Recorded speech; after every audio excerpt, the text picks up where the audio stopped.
asalaamaaleykum waa Sénégal man la capitaine Touré bu nekkoon policier section de recherche ce matin gis ngeen ne dama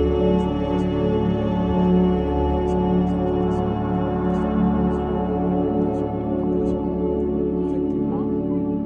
c'est vrai à l'heure où je vous parle je suis à Touba et je me sens en sécurité et dans mes déclarations également je demandais la démission du ministre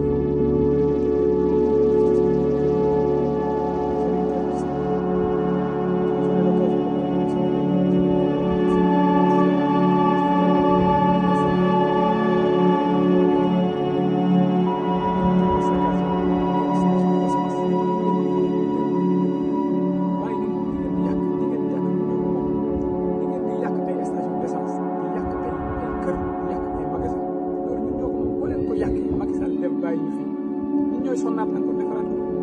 maa ngi ñaan waa Sénégal ndaw ñu bàyyi leen def ko jàpp bàyyi leen manifestation yi bàyyi leen lundi mardi mercredi jeudi vendredi kenn manifeste attendez le vendredi 15 heures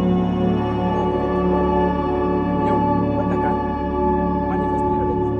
je vais demander au commandant de la gendarmerie envoyer une escorte ici ma dem lundi ba place de l'Obélisque tous les Sénégalais et j'appelle tous les Sénégalais à sortir manifester ce jour kenn yàqal kenn li ngeen di yàq ñun ñoo ko moom station d'essence yi ngeen naan français yi ñun ñoo ko moom man su ma dem ci station d'essence yi ngeen di compter defal essence ay africain di naan ay tubaab yi